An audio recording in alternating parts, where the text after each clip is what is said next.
जय गुरुदेव। आज तारीख 4/7/21 रविवार। प्रकरण 9 वेद मंत्रों के त्रिविध अर्थ। तारीख 14/8/1938 481938। गुरुदेव कह रहे सज्जनों, चीरहरण लीला का रास लीला से घनिष्ठ संबंध है। चीरहरण लीला साधन है और रास लीला उसका परिणाम यानी फल है। एक विद्यार्थी वर्ष भर परिश्रम करके कोर्स तैयार करता है।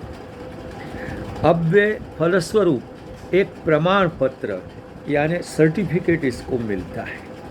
इसी प्रकार चीरहरण लीला एक प्रकार का कोर्स है और इसके द्वारा प्रभु को प्राप्त करने का मुक्ति रूपी प्रमाण पत्र इनको मिल गया। ये इसकी विशेषता है। गोपिकाएं भी इस मुक्ति रूपी प्रमाण पत्र को प्राप्त करने का प्रयत्न कर रही है। उन्होंने कात्यायनी व्रत का अनुष्ठान किया। उन्होंने हेमंत ऋतु में के प्रथम मास में कात्यायनी की पूजा का आरंभ किया। कात्यायनी पूजा का अभिप्राय था कि उनको निर्विघ्न कार्य पूर्ण हो। वे देवी कात्यायनी को से इस प्रकार मांग रही थी। भागवत का श्लोक है। श्रीमद् भागवत स्कंद 10 अध्याय 22 श्लोक 4। कात्यायनी महामाये महायोगिन्यधीश्वरी नंदगोपसुतं देवी पतिं मे कुरुते नमः। हे कात्यायनी, हे महाभागी, हे महायोगिनी, हे सबकी एकमात्र स्वामी, आप नंद नंदन श्री कृष्ण को हमारे पति बना दीजिए। देवी, हम आपके चरणों में नमस्कार करती है। यह है श्लोक का अर्थ। मतलब उन्होंने दिल से प्रभु को पति रूप में प्राप्त करने के लिए ये व्रत किया। इन्होंने नग्न स्नान करके का प्रायश्चित भी किया, क्योंकि नग्न स्नान करने से व्रत में बाधा आती है। इसीलिए भगवान श्री कृष्ण ने उनसे सूर्य नारायण को नमस्कार करने का। उन्होंने प्रभु की बात मानी और प्रायश्चित भी किया, सूर्य नारायण को नमस्कार भी किया।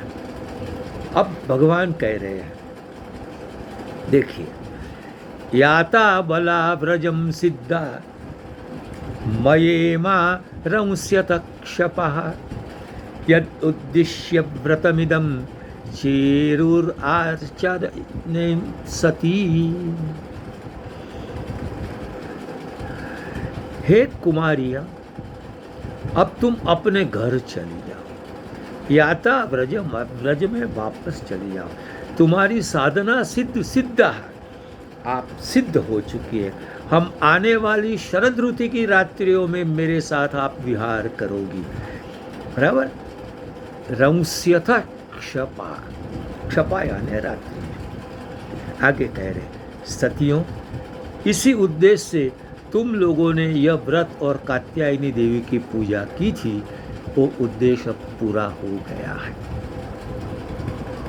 भगवान ने यह भी कहा कि मुझे निष्काम भाव से प्राप्त करना चाहती हो, इसी में तुम्हें अवश्य दर्शन दूंगा, जिससे तुम्हारी सभी सांसारिक कामनाओं का अंत हो जाएगा।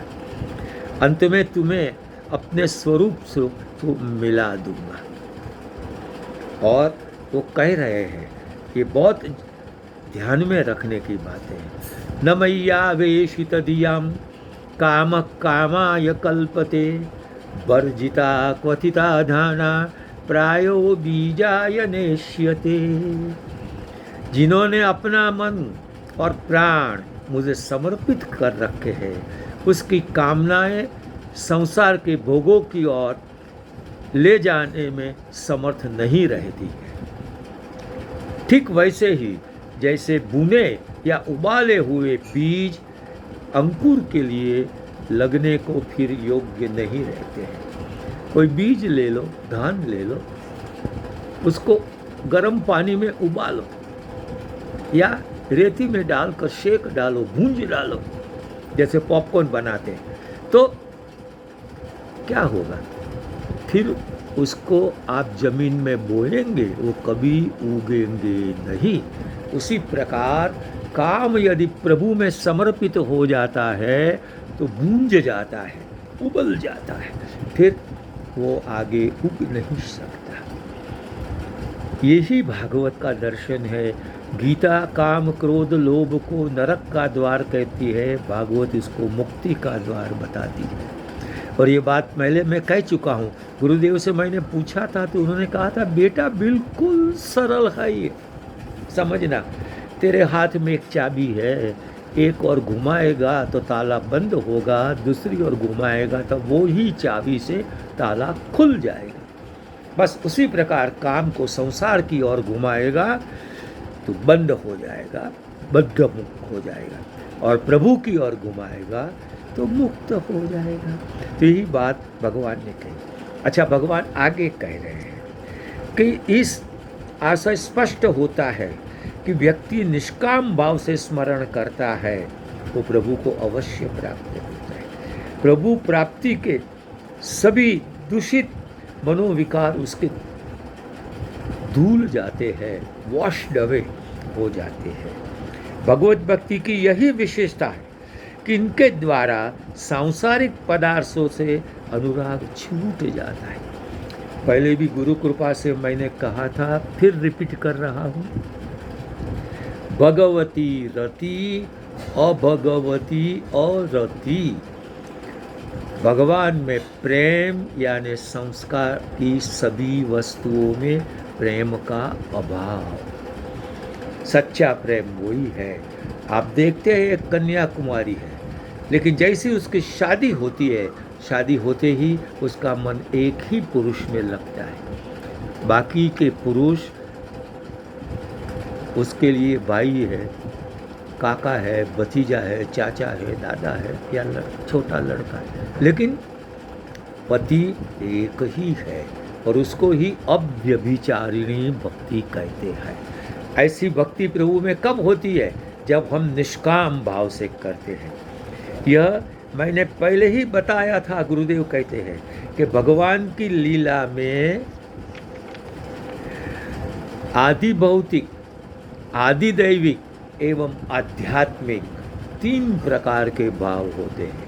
आदि भौतिक, आदि दैविक और आध्यात्मिक। सच्चिदानंद परब्रह्म स्वरूप श्री कृष्ण के चरित्र में भी ये तीनों भाव परिपूर्ण रूप से हमें प्राप्त होते हैं। उनकी रासलीला में भी यही तीनों भावों का आभास मिलता है और गुरुदेव ने बहुत विस्तार से समझाया है। भगवान श्री कृष्ण परम तत्व रूप है। इस परम तत्व के चार स्वरूप माने गए हैं। चित स्वरूप यानी ब्रह्म, अंतर्यामी यानी ईश्वर, सूत्रात्मा यानी हिरण्यगर्भ तथा विराट। परम तत्व की इन चारों अवस्थाओं भली भांति समझने के लिए शास्त्रों में छींट के वस्त्र का उदाहरण दिया गया है। पंचदशी में चित्रदीप प्रकरण में दूसरे श्लोक में परम तत्व का तथा वस्त्र की चार अवस्थाओं का वर्णन इस प्रकार है। यथा धौतो कट्टितश्च लांछितो रंजितः पटः चिदंतर्यामि सूत्रात्मा विश्वात्मा चात्म तथेरियते। जैसे धुआ हुआ, मांडी किया हुआ, चित्रों की रेखा वाला तथा रंग भूरा विलंग गया हुआ, ऐसी 4 अवस्थाएं छींट के वस्त्र की होती है। जो प्रिंटेड क्लॉथ है उसकी 4, उसको पहले धोया जाता है, फिर उसको कांजी करते हैं, मांडी करते हैं, उस बाद उसमें लाइनें लगाते हैं और उसके बाद उसमें कलर पूरते हैं। तो ये हुई 4 अवस्था। और यही 4 अवस्था किस प्रकार उपरुक्त चित, अंतर्यात्मी, सूत्रात्मा और विराट में लगती है, उसकी चर्चा गुरुदेव कल करेंगे। आज समय कर गया, इनकार करो गुरुदेव को नमस्कार। बस उसकी कृपा से ही होगा हमारा बेड़ा पार।